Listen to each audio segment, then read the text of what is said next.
Hello and welcome to Module 1, Section A of the Better with Less course. Today's topic is mindset, and we'll be going over some essential mindset shifts to make or perspective shifts to make decluttering easier and help you feel more in control as you're going through your clutter. And to do this, we're going to be looking closer at 5 key concepts. So stay tuned, let's get right into it. Our lesson today focuses on mindset and using a minimalist mindset to help make decluttering easier. And to do this, we're going to be breaking it down into 5 key concepts. In general, living a minimalist life, we sometimes overcomplicate, but really there are 5 concepts that we can use to help us. And these are growth mindset, enough, values, priorities, and time, specifically the balance of time between the past, present, and future. And I'll be unpacking each of these concepts a little bit with hopes that you'll be able to use these concepts as a tool to make the process easier going forward.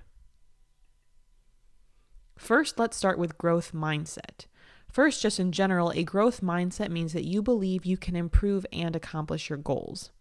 This might seem like an obvious concept, but many people struggle with what's called a fixed mindset, which is when they are stuck by their limiting beliefs. Now, the good news is simply by signing up for this course and showing up here to this first video training shows that you do have a growth mindset because you believe that your clutter does not define you and that you can make a difference here. So that's a really good sign, but it's definitely something we want to keep being aware of as you go throughout the program so you're not feeling stuck by your limiting beliefs. Having a growth mindset is necessary for you to make progress in your home and your life, especially if you have struggled with your clutter for a long time, maybe even decades, or if you've got a large amount of clutter built up. We want to let go of limiting beliefs, and we also want to focus on what you can control before worrying about what you can't. In my work through Abundantly Minimal, I often hear stories about how people are wishing that they could be a minimalist, and then they list off an excuse or some sort of reason that's been holding them back.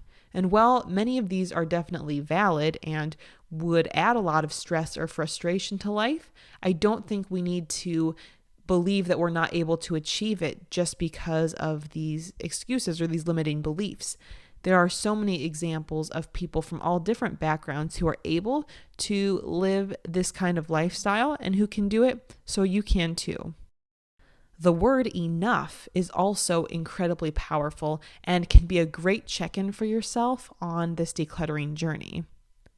A common question that you might ask as you are simplifying is, how much of something should we keep? And the true answer is enough. Enough for what you need. What does enough look like for you, your family, and the types of items you have?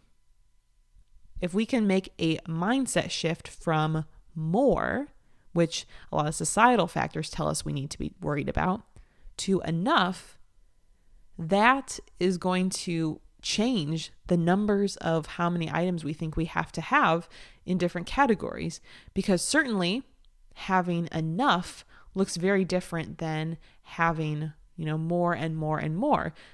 We might have to reset our perspective a bit, but that can be immensely helpful. Thinking about your wardrobe. What is enough clothing? Most likely, all of us have more than enough clothing. So it's really making these sort of shifts to help us. And we can use this as a metric to understand how much of something is needed, as well as a reminder to practice gratitude, since this can help put things in perspective. Next up, let's address values. What matters most to you in life? Identify your values and then work to manifest those values in your home. Let's go over some examples.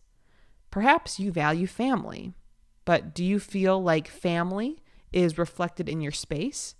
Could you shift items in your space to accommodate those values? Or could you declutter items that prevent you from spending time with your family or that even divide the family? Another example could be with health. Let's say you value your health. Could you declutter certain items that might lead you to practice unhealthy behaviors?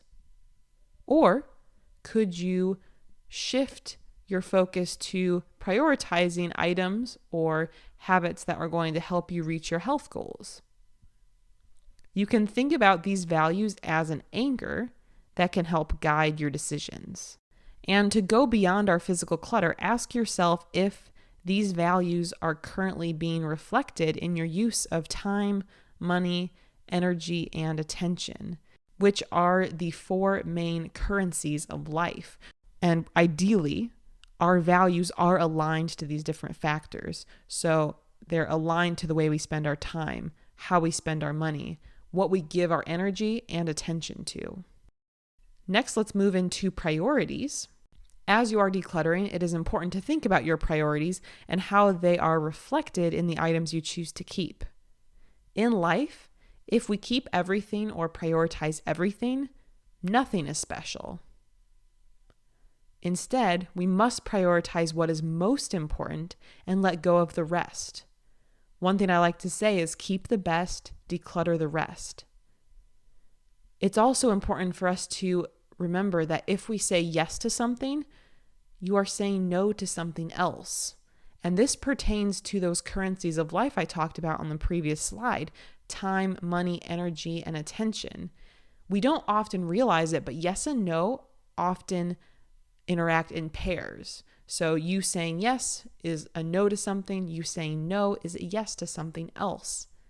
And unfortunately, without realizing it, when we said yes to many of the physical items in our space, we also said no to peace of mind, to extra time or extra money that could have gone towards something more meaningful or more aligned with your values. In a way, saying yes to this course is saying no to putting off what you've been meaning to do for a long time. And it says no to companies who are encouraging you to continue consuming at a very quick rate. Everything is in balance there between yes and no. And in general, we want to set our priorities based upon our values.